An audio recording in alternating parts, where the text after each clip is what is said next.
నమస్కారం రుద్రాక్షలు ప్రత్యేక కార్యక్రమానికి స్వాగతం. రుద్రాక్ష జగత్రక్ష. ప్రముఖ రుద్రాక్ష నిపుణులు, వేదగణిత శాస్త్రవేత్త, ఎన్నో జాతీయ అంతర్జాతీయ అవార్డుల గ్రహీత డాక్టర్ పాండురంగారావు గారు మన స్టూడియోలో ఉన్నారు.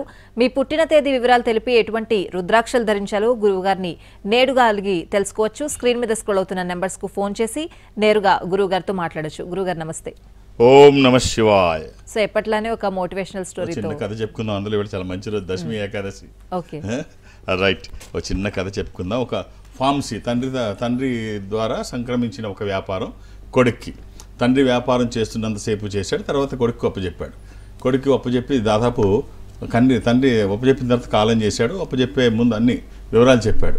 నాయన, వ్యాపారం ఇలా చేయాలి, నీకు కొన్ని నమ్మకాలు లేవు, నమ్మితే బాగుంటుంది. ఇగో ఇక్కడ కృష్ణ విగ్రహం ఉంది, ఈ వెనక పక్క షాప్లో, అంటే మెడికల్ షాప్లో వెనక మందులు ఉంటాయి కదా, నువ్వు అప్పుడప్పుడు పూజ చేయాలనిపిస్తే చేయి, మంచిది.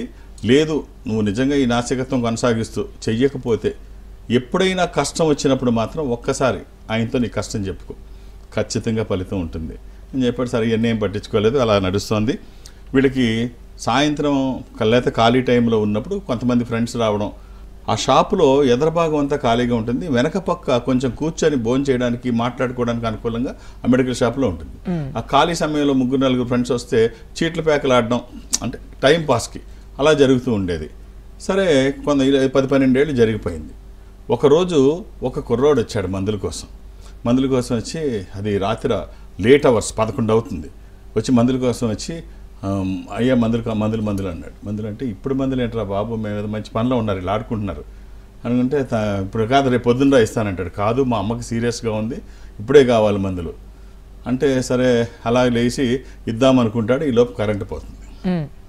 కరెంటు పోతే తనకి ఇక్కడ ఏముందో ఇలా కళ్ళు మూసుకొని తీయగలడు. మెడికల్ షాప్లో జనరల్గా అలాగే ఉంటుంది. అందులో 10-12 ఏళ్ళ అనుభవం. అక్కడి నుంచి ఒక సీసా తీసి ఇచ్చాడు. చీకట్లో తీసి ఇచ్చినంత డబ్బులు తీసుకుంటాడు. పిల్లాడు వెళ్ళిపోయిన తర్వాత ఈలోపు ఆడుతున్న వాళ్ళు కూడా కరెంటు పోయింది కదా, ఇంకేం ఆడతాంలో వెళ్ళిపోదామంటారు, వీళ్ళు కూడా వెళ్ళిపోతారు. ఈలోపు కరెంట్ వస్తే ఇలా సరే ముందుకు క్యాష్ డెస్క్ దగ్గరికి వచ్చి ఇలా వచ్చి చూస్తాడు. ఒక్కసారి షాక్ కొన్నట్టు తల కొట్టుకుంటాడు. ఎంత పొరపాటు చేశాను, ఆ పిల్లాడు ఎక్కడున్నాడు, వాడి కోసం వెతుకుతుంటాడు. ఎక్కడ కనిపించిన వాడు ఎవడో తెలియదు, ఎక్కడుంటాడో తెలియదు. వచ్చాడు, మందులకు వచ్చాడు. ఏం జరిగింది అంటే, తనకి ఇవ్వాల్సిన మందు, తను అడిగిన మందు కాకుండా ఈ ర్యాట్ బైట్ లిక్విడ్ ఇచ్చాడు, ఎలకల మంది ఇచ్చాడు. అది వాళ్ళ అమ్మకి పడితే చచ్చిపోద్ది. అది బాటిల్ చూస్తే అందరూ కేసు పెద్ద ఇదైపోతుంది, ఇన్నాళ్ళు ఉన్న పేరు పోద్ది, జైలు అయిపోద్ది, నానా బీభత్సం అయిపోద్ది. ఎలాగా విపరీతమైన టెన్షన్ పడుతుంటే అప్పుడు గుర్తొస్తుంది తండ్రి చెప్పిన మాట. వెనక్కి వెళ్తాడు, ధూళి పట్టేసి ఉంటుంది కృష్ణ విగ్రహం, అది తీస్తాడు. అది తీసి శుభ్రంగా దులిపి, అయ్యా నాకు తెలియదు, నువ్వు ఉన్నావో లేదో నాకు తెలియదు, ఇప్పుడు జరగకూడని ఘోరం జరిగిపోయేటట్టుంది, నేనా ఆపే పరిస్థితిలో లేను, వాడెక్కడున్నాడో తెలియదు, నిజంగా నువ్వు ఉంటే ఈ ఆపద నుంచి కాపాడు స్వామి, లేకపోతే నా కుటుంబం రోడ్డున పడిపోద్ది, నేను జైలుకి వెళ్ళిపోతాను, షాప్ మూసుకోవాలి, ఇంతకంటే మార్గం లేదు అని ఆయనకు మొక్కుంటాడు. కాసేపు కొన్ని క్షణాలు ఇలా జరుగుతాయి. ఆ పిల్లడు మళ్ళీ పరిగెట్టుకుంటూ వెనక్కి వస్తాడు. వెనక్కి వస్తే వర్షం పడుతుంటుంది. వెనక్కి వస్తే ఏం జరిగిందంటే, అన్న ఇంకొక మంది ఇవ్వ, అర్జెంటుగా ఇవ్వ అంటాడు. ఏమైందంటే, మీరు ఇచ్చింది నేను తొందరపాట్లో తీసుకెళ్తుంటే ఈ వర్షంలో జారి మందు కింద పడి పగిలిపోయింది సీసా అనగానే ఒక్కసారి అమ్మయ్య అనుకుంటాడు. గబగబా తీసి, పర్వాలేదు నాయన, తీసుకెళ్ళి ఈ బాటిల్ తీసుకో, నా దగ్గర డబ్బులు ఏమన్నా, మరి ఎలాగ నేను మళ్ళీ రేపిస్తాను, డబ్బు ఏం అక్కర్లేదు, నువ్వు ముందు తీసుకొని వెళ్ళు, నీకేమన్నా మందులు కావాలంటే ఇంకో గంట ఉంటాను ఇక్కడే, నువ్వు పర్వాలేదు, రాత్రైనా పర్వాలేదు, రా, ఏ అవసరమైనా ఇక్కడే ఉంటాను. కట్ చేస్తే నీకు ఏ డోరు ఓపెన్ అవునప్పుడు 11th సెకండ్లో ఆయన మీద భారం పెట్టు, ఆ డోర్ ఖచ్చితంగా ఓపెన్ అవుతుంది. నీకెవరు అంటే, అన్యదా శరణం నాస్తి అని నువ్వు ఎప్పుడైతే ఇంకా వేరే మార్గం లేదనుకున్నప్పుడు ఆయన మీద భారం అయ్యి ఖచ్చితంగా ఆయన వస్తాడు. ఇందులో ఎలాంటి సందేహం లేదు. అలాంటి గురువు గారు కాలర్ వెయిట్ చేస్తున్నారు, కాల్ తీసుకుందాం. హారిక గారు విజయవాడ నుంచి. హారిక గారు నమస్తే. నమస్కారం అండి. మాట్లాడండి గురువు గారు. అమ్మా, ఓం నమః శివాయ. నమస్కారం గురువు గారు. ఏమిటమ్మా? గురువు గారు, నా డేట్ ఆఫ్ బర్త్ వచ్చేసరికి 12వ తారీఖు 5వ నెల 1996. టైమింగ్ ఎగ్జాక్ట్ గా తెలీదు, కాకపోతే అమ్మగారు చెప్పిన టైమింగ్ అంటే అమ్మా ఆదివారం అని తెలుసా అమ్మా? పోనీ తెలుసు గురుగారు. ఏమిటమ్మా, ఏం చేస్తున్నావు? ఏమీ లేదు గురుగారు, నాదేమో లవ్ మ్యారేజ్ అయింది. తర్వాత నుండి స్టడీ ఆగిపోయింది. ఇప్పుడు కంటిన్యూ చేద్దామంటేనేమో బేబీ ఉంది, ఏమీ అర్థం కావట్లేదు, ఏం చేయలేని సిచ్యువేషన్ లో ఉన్నాను. ఇది ఏకాదశి, కృష్ణపక్షము, బహుళ ఏకాదశి, ఇది మేషరాశి. మీ వారు ఏం చేస్తారమ్మా? మా వారు కూడా ఇది కన్సల్టెన్సీ గురువు గారు, ట్యాక్స్ కన్సల్టెన్సీ. నువ్వేం చదువుకున్నావు? నాది సిఏ గురువు గారు, లాస్ట్ ఫైనల్ లో ఉంది. ఏం చేద్దాం అనుకుంటున్నావు అమ్మా? అది కూడా అర్థం కావట్లేదు గురుగారు. జాబ్ చేయాలనిపిస్తుంది, ఒకవైపు ఏమో అంటే ఇంట్లో బేబీని చూసుకుంటూ ఉందాము, కన్ఫ్యూజన్ సిచ్యువేషన్ లో ఉన్నాను, అర్థం కాకుండా. ముందు ఆర్థిక వనరులు అవసరం. అంటే ఫినాన్షియల్ ఇండిపెండెన్స్ ఆడపిల్లలకి అవసరం. అందులో ఇప్పుడు నువ్వున్న కండిషన్లో ఖచ్చితంగా లేకపోతే ఇబ్బంది అవుతుంది. నువ్వున్న కండిషన్లో ఖచ్చితంగా ఏదో రకమైన జాబ్లో చేరడమో, నీకు తెలిసిన చిన్న వ్యాపారం చేయడమో, డబ్బులు సంపాదించడం అయితే నిన్ను నువ్వు ప్రూవ్ చేసుకోవాల్సిన అవసరం అయితే ఖచ్చితంగా ఉంది. అలానే అగ్రెసివ్ నిర్ణయాలు తీసుకొని చేతులు కాల్చుకోకుండా action plus vision is equal to transformation. Action minus vision అయినా, విజన్ మైనస్ యాక్షన్ అయినా అది ఇమాజినేషన్. పెర్ఫెక్షన్ కోసం ట్రై చేయి. ఒక నిర్ణయానికి రావడానికి టైం తీసుకో, నిర్ణయానికి వచ్చిన తర్వాత ఆలస్యం చేయకు.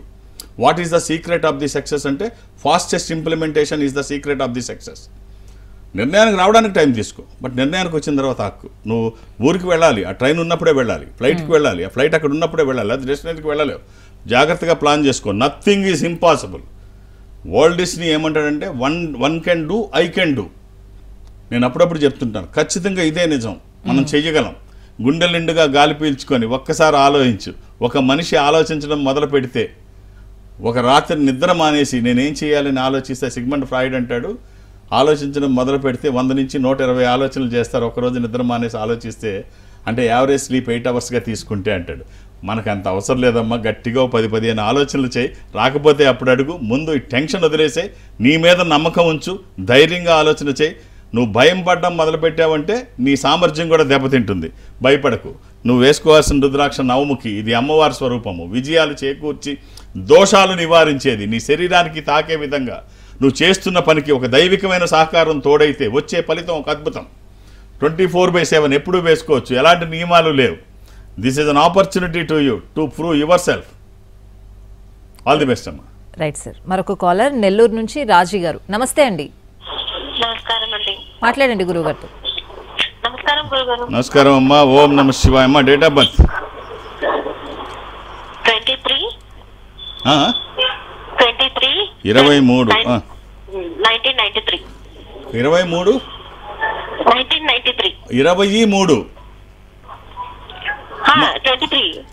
1993. 23/10/1993. 23 అక్టోబర్ 1993. నేనే కొంచెం వేగంగా ఉన్నానంటే నాకంటే వేగంగా మాట్లాడుతున్నారు వీళ్ళు. అమ్మ శనివారం పుట్టినట్టు తెలుసా? అమ్మ లైన్లో ఉన్నారా? రాజీ గారు. ఇది సప్తమి, శుక్లపక్షము, శుద్ధ సప్తమి. ఇది ధనుర్రాశి, మూలా నక్షత్రము. వేసుకోవడానికి ఒక ద్వాదశముఖి రుద్రాక్ష, 12 ముఖములు కలిగిన ఈ రుద్రాక్ష ద్వాదశ ఆదిత్య స్వరూపం, అంటే సూర్య స్వరూపం. ఉన్నతమైన స్థితి కోసము, అనారోగ్య సమస్యలు లేకుండా బ్రైట్ ఫ్యూచర్ కోసము. ఇది కుదరకపోతే అర్ధచంద్రాకారంలో ఉండే ఏకముఖి, చంద్రాక్షి, చంద్రముఖి అని చెప్పబడే ఏకముఖి. అలా అని ఏది పడితే అది వేయకండి. దురదృష్టం, రుద్రాక్షలో 100కి 99 నకిలీయే ఉంటాయి. ఒక్కటైనా మంచిది వేస్తే అది ప్రతి నిత్యము కాదు, ప్రతి నిమిషము మనకు ఉపయోగపడుతుంది. All the best. రైట్ గురుగారు. చాలా మంది ఒక మనస్తత్వంతో ఉంటారు, అంటే వాళ్ళకు ఒక కన్ను పోయినా పర్వాలేదు, ఎదుటి వాళ్ళకి 2 కళ్ళు పోవాలని. నిజంగా అలాంటి మనస్తత్వాలు ఉంటాయా? నిజంగా ఉంటారు. ఇవన్నీ సామెతలేనా, పెద్దవాళ్ళు చెప్పిన మాటలా? అంటే ఎక్కడి వరకు తట్టుకుంటారు అంటే, ఎవరైనా మనకంటే కింద ఉంటే తట్టుకుంటారు. ఎదుగుతూ ఉంటే, మనల్ని దాటి వెళ్ళిపోతుంటే మాత్రం ఈర్ష్య స్టార్ట్ అవుద్ది. అప్పుడు మనకు ఒకటి పోయినా పర్వాలేదు, వాళ్ళకి 2 పోవాలని కోరుకుంటారు. ఇది జనరల్గా జరిగేదే. మనకంటే కింద ఉన్నంతసేపు వాళ్ళ మీద సానుభూతి ఉంటుంది, దాటితే మాత్రం తట్టుకోలేం. ఒకసారి చిన్న కథ చెప్తాను. ఒక పాల అమ్మే ఆమె పాలు అమ్ముతూ ఉంటుంది. ఒక దగ్గర తీసుకెళ్ళి రోజు పాలు ఇస్తుంటుంది. ఆ పాలు ఇచ్చినప్పుడు పైనుంచి మూత లేకుండా వెళ్ళింది. ఒక పాము పైనుంచి గద్ద తన్నుకెళ్తోంది. గద్ద చేతిలో పాము ఉంది, ఆ నోటితో కరుస్తుంది. అది తప్పించుకునే ప్రయత్నం చేస్తుంది, విషం చిమ్మింది. ఆ విషం వచ్చి ఈ పాలల్లో పడింది. ఈ పాలు తీసుకెళ్ళి యథాతథంగా అక్కడ ఇస్తే అతను ఏం చేశాడంటే, వంట చేసి ఒక 100 మందికి భోజనానికి పెడితే ఈ పాయసం తిన్న 100 మంది చచ్చారు. 100 మంది చచ్చిన తర్వాత వీళ్ళు మొత్తం ఇక అంతా అయిపోయింది. తర్వాత అప్పుడు మా అందరూ కొంతమంది పైకి వెళ్ళారు. చిత్రగుప్తుడిని పిలిచి అడిగాడు యమధర్మరాజు. యమధర్మరాజుని చిత్రగుప్తుడు అడిగాడు, అయ్యా నాకు అర్థం కావట్లేదు, కన్ఫ్యూజ్గా ఉంది. ఏం కన్ఫ్యూజ్ చిత్రగుప్త అంటాడు. ఇప్పుడు పాము గద్ద తన్నుకెళ్ళింది, అది విషం కక్కింది, పాలల్లో పడింది, అది తాగిన వాళ్ళు చచ్చారు, పాలు అమ్మిన ముసలిదాని తప్ప, భోజనం పెట్టిన వాళ్ళు తప్ప, గెత్తికెళ్ళిన గద్దది తప్ప, చిమ్మిన పాముది తప్ప ఎవరిని శిక్షించాలి స్వామి? ఇది ఎవరి ఖాతాలో వేయాలి? ఈ పాపం ఎవరి ఖాతాలో వేయాలి? నాకేం అర్థం కావట్లేదు, ఇది అంతా యాదృశ్యంగా జరిగిపోయింది అంటే రేపు అడుగు చెప్తానంటాడు. రేపు రాడు, ఇదే ప్రశ్న రేపు అడుగు చిత్రగుప్త, రేపు చెప్తాను. సరే ఏం స్వామి అంటే, ఈ జరిగిన సంఘటన అంతా చెట్ల అరుగుల మీద తూవుల మీద కూర్చొని మాట్లాడుకుంటారు కదా, కావాలని చంపేసింది ముసలి భోజనం పెట్టి వాళ్ళందరినీ కావాలని ప్లాన్డ్గా పిలిచి భోజనం పెట్టి ఎవరెవరిని వేసేయాలనుకుంది వేసేసింది కలిపి అని చెప్పి రకరకాలుగా అనుకుంటున్నారంట. అప్పుడు యమధర్మరాజు పిలిచి చెప్పాడంట, చూడు వీళ్ళు ఎదరోళ్ళ మీద చెప్పుకుంటున్నారు కదా చెప్పుడు మాటలు, ఈ మాట్లాడే వాళ్ళందరి ఖాతాలో ఇది వేసామన్నాడండి. కాబట్టి ఎదరవాళ్ళ గురించి అలా చెప్పడం, వాళ్ళ లేనప్పుడు చెప్పుకోవడం, ఎదరవాళ్ళ చెడు కోరుకోవడం ఇది ఎప్పుడూ మంచిది కాదు.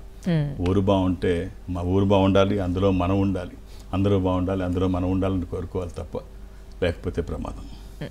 ఆల్రెడీ గురుగారు చాలా చక్కగా చెప్పారు. కాలర్ ఉన్నారు గురుగారు, విజయ్ కుమార్ గారు హైదరాబాద్ నుంచి. నమస్తే అండి. నమస్తే అండి. నమస్తే గురుగారు. ఓం నమ శివాయ. ఓం నమ శివాయ. ఎలా ఉన్నారండి? బాగున్నాను sir. Date of birth 14th March 1976. ఏం చేస్తున్నారండి? నేను కాంట్రాక్ట్ అసిస్టెంట్ ప్రొఫెసర్ చేస్తున్నాను. సెంట్రల్ యూనివర్సిటీలో గవర్నమెంట్ జాబ్ గురించి ట్రై చేస్తున్నాను. ఆదివారం పుట్టినట్టు తెలుసా అండి? తెలుసు. నాకు ఏమైనా గవర్నమెంట్ స్కోప్స్ ఉన్నాయా? నా జాతకం ఎలా ఉంది? ఇది చతుర్దశి శుక్లపక్షము పౌర్ణమి ముందు రోజు అండి. సోమవారం పౌర్ణమి అయితే మీరు పుట్టింది ఆదివారం నాడు. అవును.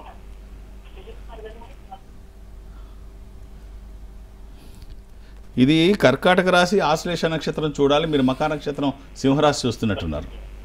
కర్కాటక రాశి చూస్తున్నారా? అయితే రైట్ అండి. చాలా జాతకం చాలా బాగుంది. గవర్నమెంట్ ఏంటి, ప్రైవేట్ ఏంటి, డబ్బులు సంపాదించడానికి ప్రయత్నాలు చేయండి. ఒక ప్లాట్ఫామ్ మీదకి రండి, మీకు నచ్చింది తెచ్చుకోవడానికి ప్రయత్నం చేయండి, లేకపోతే వచ్చింది నచ్చే విధంగా చూసుకోండి. ఏమైనా ultimate end of the day success మనదై ఉండాలి. ఏం చేస్తే డబ్బులు సంపాదిస్తామో చూడండి.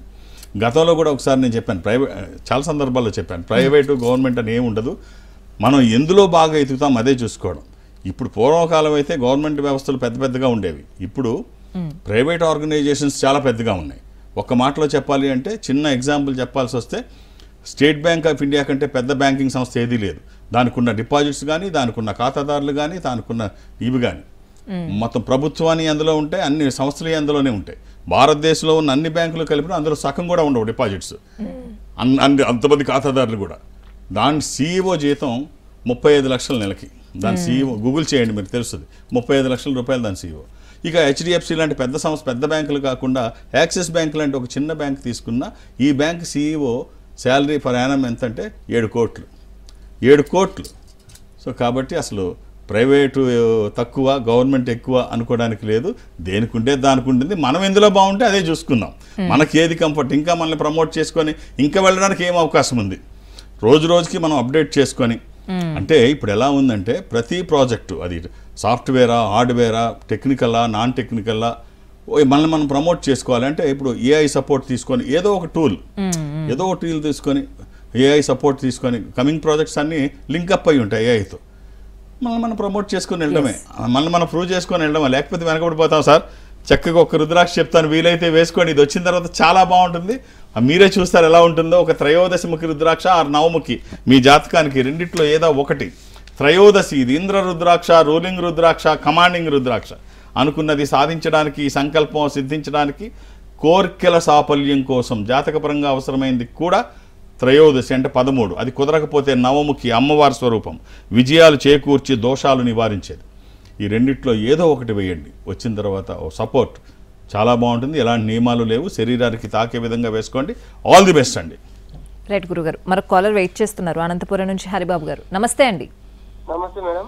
మాట్లాడండి గురువు గారితో. సార్ నమస్తే సార్. గురువు గారు. ఓం నమ శివాయ్. ఓం నమ శివాయ స్వామి. సార్ చెప్పండి. డేట్ ఆఫ్ బర్త్ అండి. బాబు 18/4/2008 స్వామి. 2008 అండి. అవును స్వామి. శుక్రవారం 3:20 పుట్టినాడు స్వామి మధ్యాహ్నం. ఇది ఫ్రైడే.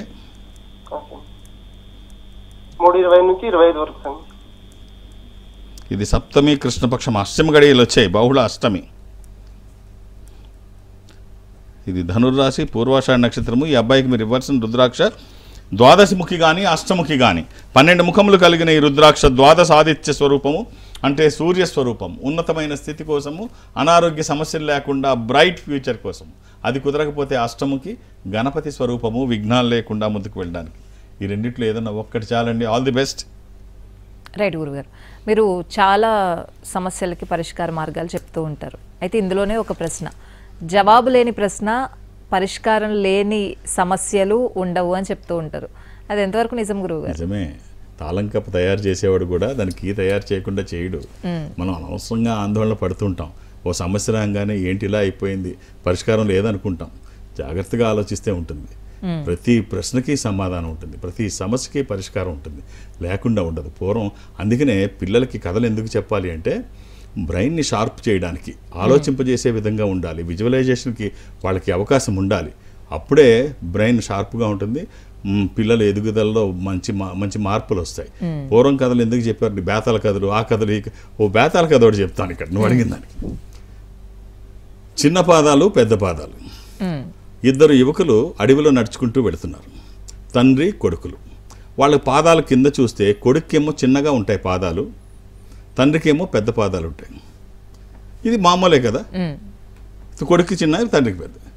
వాళ్ళకి దారిలో వెళుతూ ఉంటే 2 పాదాలు కనిపిస్తాయి, ఇద్దరు ఆడవాళ్ళవి. అవి చూసినవి ఇది లేడీస్వి అని తెలుస్తుంది పాదాలు. ఇవి ఒకటి చిన్న పాదాలు ఉన్నాయి, ఒకటి పెద్ద పాదాలు ఉన్నాయి. తండ్రి కొడుకులు ఏం ఒప్పందం చేసుకుంటారంటే చిన్న పాదాలున్న అమ్మాయిని కొడుకు చేసుకోవాలని, పెద్ద పాదాలున్న అమ్మాయిని తండ్రి చేసుకోవాలని. సరిపోతుంది బ్యాలెన్స్ అని.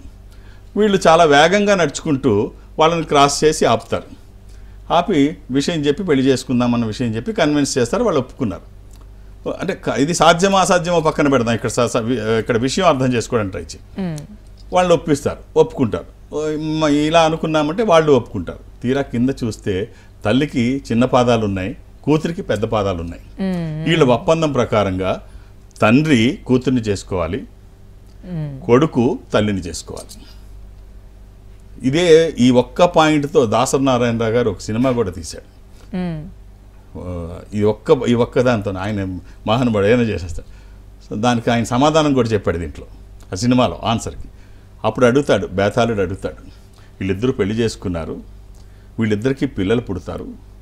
పిల్లలు పుడితే వీళ్ళిద్దరూ పిలుచుకుంటారు. ఏ వరుసలో పిలుచుకుంటారు?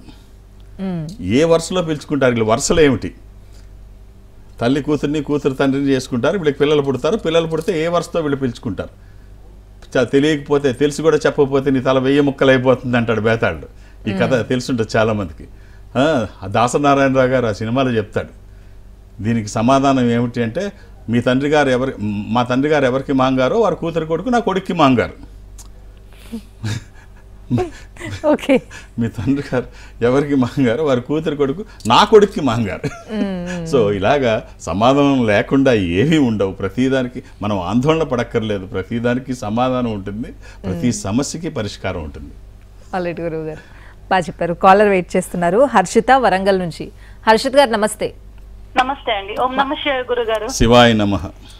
అమ్మ date of birth 16th March 1992 అండి.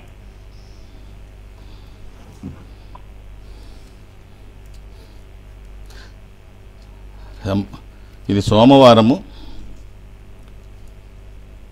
అమ్మా ఎవరిది ఇది? ఇది మా బావగారిదండి. మేము లాస్ట్ ఇయర్ నా గురించి వచ్చాము, కనుక్కున్నాము, చాలా బాగుంది. ఇది త్రయోదశి శుక్లపక్షము, శుద్ధ త్రయోదశి. ఇది సింహరాశి మఖా నక్షత్రం అమ్మ. అవునండి. ఇది త్రయోదశి శుక్లపక్షము, సోమవారము. రైట్. వేసుకోవడానికి ఒక చిన్న కాంబినేషన్ అద్భుతంగా ఉపయోగపడుతుంది. ఒక సప్తముఖి, దశముఖి, ఏకముఖి ఏడుముఖాలు లక్ష్మీ స్వరూపము, శని దోషములకి మంచిది. దశముఖి విష్ణు స్వరూపము, మానసిక ఒత్తిళ్లు తగ్గడానికి, వాస్తు దోషములు పోవడానికి, న్యాయపరమైన చిక్కులు అధిగమించడానికి. ఏకముఖి రుద్రస్వరూపము, అపమృత్యు బాధలు లేకుండా.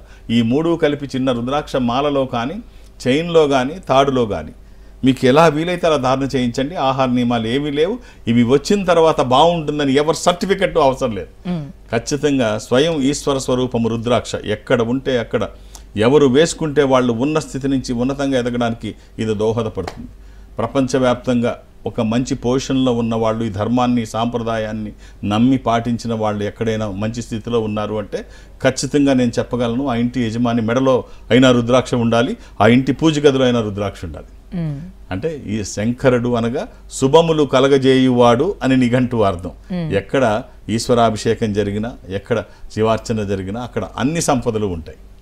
అలాంటి గురుగారు కాలర్స్ వెయిట్ చేస్తున్నారు. అంతకంటే ముందు మిమ్మల్ని చాలా మంది సంప్రదించాలనుకుంటారు, కాల్స్ మధ్యలో కట్ అయిపోతూ ఉంటాయి, సమయం అందుబాటులో ఉండదు. సో అలాంటి వాళ్ళకి మీరు ఎక్కడెక్కడ అందుబాటులో ఉంటారు, మిమ్మల్ని ఎలా కలవాలి? నేను ఒక ఆధ్యాత్మిక సంస్థలో ఉన్నాను. ఈ సంస్థ ప్రపంచవ్యాప్తంగా ఉంటుంది. జనరల్గా నాకు ఎక్కడికి వెళ్ళడానికి అవకాశం ఉండదు, కానీ ప్రతి గురువారము సౌత్ ఇండియాలో ఎక్కడికో దగ్గరికి వెళ్ళడానికి సంస్థాగతంగా ఒక ఆలోచన చేశాము. అందుకనే ఈ కమింగ్ థర్స్డే వచ్చే గురువారం నాడు 13వ తారీఖు విజయవాడలో ఉంటాను. మధ్యాహ్నం వరకే ఉంటాను, కొన్ని గంటలు ఉంటాను. మీరు వేరు వేరు సెల్ ఫోన్లోంచి, మొబైల్ ఫోన్లోంచి వేరు వేరు నెంబర్లు నోట్ చేయించడం కాదు. మొదటి పేరు కూడా మా వాళ్ళు, మీరు ఇలా 2-3 పేర్లు నోట్ చేస్తే మా వాళ్ళు మొదటి పేరు కూడా తీసేస్తారు. అక్కడ వరకు వచ్చి వెనక్కి వెళితే మీకే కాదు నాకు ఇబ్బందే. సో ఇదేమి ఎమర్జెన్సీ కాదు, మళ్ళీ నేను వచ్చినప్పుడు చూడవచ్చు. మీరు దూరం నుంచి వచ్చిన వాళ్ళకి కూడా అవకాశం ఇవ్వండి. కొన్ని గంటలు మాత్రమే ఉంటాను. అలాగే హైదరాబాద్ వచ్చి నన్ను కలిసిన వాళ్ళకి నేను ఎవరికి అపాయింట్మెంట్స్ ఇవ్వను, ఏ రికమెండేషను తీసుకోను. నన్ను కలవడానికి ఇవేమీ అవసరం లేదు. నేను ఉన్నప్పుడు వస్తే చూసేస్తాను. నేను రోజు ఉంటాను. అంటే నాకు టైం ఉంటుంది. మార్నింగ్ ఇప్పుడు ఈ ప్రోగ్రామ్ అయిన తర్వాత నేను నాకు శని ఆదివారాలతో కలిపి అన్ని రోజు అక్కడే ఉంటాను. నేను ఉదయం 10:30 నుంచి, ఆ టైంలో జనరల్గా 10:30 నుంచి రాత్రి సాయంత్రం 5:30-6 గంటల వరకు నేను ఎక్కడికి వెళ్ళాను, అక్కడే ఉంటాను. నేను ఉన్నప్పుడు వస్తే చూస్తాను. దానికి అపాయింట్మెంట్లు, రికమెండేషన్లు ఏమీ అవసరం లేదు. అలాగే దూర ప్రాంతాల నుంచి కూడా ఇక్కడ వరకు రావాల్సిన అవసరం లేదు. ఈ సంస్థ ప్రపంచవ్యాప్తంగా ఉంటుంది కదా. నేను సౌత్ ఇండియా అటెండ్ అవుతాను. దక్షిణ భారతదేశంలో మీరు ఈ సంస్థకి దగ్గరగా ఎక్కడైనా ఉంటే, అంటే మీరు చెన్నై ఆఫీస్కి వెళితే చెన్నైలో అక్కడ ఒక స్పెషల్ రూములో ఒక స్పెషల్ స్క్రీన్ ముందు మిమ్మల్ని కూర్చోబెడతారు. ఇక్కడ రూమ్లో నేను కూర్చొని ఉంటాను. ఎదురుబదురుగా 1-to-1 మనం మాట్లాడుకునే అవకాశం ఉంటుంది. అదే రకంగా మీరు ఎక్కడైనా దగ్గరగా ఈ సంస్థకి ఉంటే, అది చెన్నై కావచ్చు, బెంగళూరు, విశాఖపట్నం, విజయవాడ, తిరుపతి, రాజమండ్రి, శ్రీశైలం, వేములవాడ, కాళహస్తి, ఇలా ఎక్కడైనా మీరు అక్కడికి వెళితే వాళ్ళు నాతో మాట్లాడించే ప్రయత్నం చేస్తారు. మాట్లాడే ప్రయత్నం నేను చేస్తాను. ఆ విధంగా నాతో మాట్లాడినా, డైరెక్ట్గా హైదరాబాద్ వచ్చి నన్ను కలిసినా, రేపు గురువారం నాడు విజయవాడ కలవాలనుకున్నా ఒక్కొక్క పేరు మాత్రమే నమోదు చేయించండి. హైదరాబాద్లో పేరు నమోదు చేసుకోరు. నేను ఉన్నాను లేదో చెప్తారు అంతే. ఇక్కడ ఏముండవు. నేను ఉన్నప్పుడు వస్తే చూసేస్తాను అంతే. అలాంటి గురుగారు కాలర్ వెయిట్ చేస్తున్నారు. జయలక్ష్మి గారు అనకాపల్లి నుంచి. నమస్తే అండి. నమస్కారం అండి. మాట్లాడండి గారు. నమస్కారం అండి. ఓం నమ శివాయ. అమ్మ ఎలా ఉన్నారు? బాగున్నానండి. ఏమిటమ్మా? పాప గురించి తెలుసుకోవాలనుకుంటున్నానండి. డేట్ ఆఫ్ బర్త్ ఇస్తారా అమ్మా? 18/10/2000 అండి. ఎంతమంది పిల్లలమ్మా మీకు? పాప బాబునండి. ఫస్ట్ పాప అండి, తర్వాత బాబు అండి. అమ్మ బుధవారం పుట్టినట్టు తెలుసు అనుకుంటాను. బుధవారం పుట్టిందండి. ఇది అమ్మాయిదే కదండి? అమ్మాయిదేనండి, పాపదేనండి. ఇది షష్ఠీ కృష్ణపక్షము, పౌర్ణమి నుంచి 6వ రోజు. ఇది మిథున రాశి. ఈ అమ్మాయి జాతకం బాగుంది, చాలా బాగుందమ్మా. ఏం చేస్తోంది ఈ అమ్మాయి? పాప అండి బీటెక్ అయిపోయిందండి. 2 years అయిపోయింది. మీరు గర్వపడే స్థాయిలో ఉందమ్మా. ఏమీ ఆందోళన పడకండి. మనం ఇప్పుడు పిల్లలు చదువుకున్నప్పుడు మనం కష్టపడిన కష్టం, గెయిన్ చేసిన నాలెడ్జ్ ఎక్కడికి పోదు. హిందీలో 19-20 అంటాం, కొంచెం అటు ఇట్లో. ఏమి ఆందోళన పడకండి అమ్మా. మీ బ్లెస్సింగ్స్, మీ ఆశీర్వచనము, వాళ్ళ ప్రయత్నము, ఈశ్వరానుగ్రహము ఎక్కడికి వెళ్ళదు. ఆందోళన పడక్కర్లేదు. ఫలితాలు అయితే ఖచ్చితంగా వస్తాయి. అయితే నేను చదివేశాను కదా అని ఇంట్లో పడుకుంటే మనం చెప్పలేం, కానీ నాకు ఫలితాలు కావాలని ప్రయత్నం చేస్తే, పెద్దవాళ్ళు చెప్తారు 10 రాళ్ళు అయ్యి 1 రాయి అయినా తగులుతుంది అని. ప్రయత్నం చేస్తే ఫలితాలు వస్తాయి. మనం చేస్తున్న ప్రయత్నానికి ఎవరిదైనా సహకారం తీసుకుంటే ఇంకా బాగుంటుంది. ఆ సహకారం దైవికమైనదైతే ఇంకా బాగుంటుంది. ఒక స్పిరిచువల్ సపోర్ట్ తీసుకుంటే. అమ్మ ఈ అమ్మాయికి మీరు ఒక 13 రుద్రాక్ష కానీ, 12 కానీ, 13 అంటే 13 ఇంద్ర రుద్రాక్ష, రూలింగ్ రుద్రాక్ష, కమాండింగ్ రుద్రాక్ష, అనుకున్నది సాధించడానికి, సంకల్పం సిద్ధించడానికి కోర్కెల సాఫల్యం కోసం జాతకపరంగా అవసరమైంది కూడా త్రయోదశి అంటే 13. అది కుదరకపోతే ద్వాదశి 12 ముఖాలు. ఏదైనా ఒక్కటి వేయండి. ఖచ్చితంగా ఉన్న స్థితి నుంచి ఉన్నతంగా ఎదగడానికి, వ్యతిరేక శక్తులు దరిదాపులకి రాకుండా ఉండడానికి, విజయాలు ఎప్పుడు వాళ్ళ సొంతం అవ్వడానికి. All the best. ఎలాంటి నియమాలు లేవు, ఎప్పుడు వేసుకోవచ్చు. ఆల్రెడీ గురుగారు ఇవాళ కార్యక్రమంలో చాలా విషయాలు తెలియజేశారు. ముఖ్యంగా ఎలా ఉండాలి, ఎలా ఉండకూడదు అనేది ప్రతి వారం కార్యక్రమంలో చెప్తూ ఉంటారు. ఇవాళ కూడా అలాంటి ప్రయత్నమే చేశారు. థ్యాంక్ యూ గురుగారు. Thank you. ఓం నమః శివాయ. ఇది ఇవాళ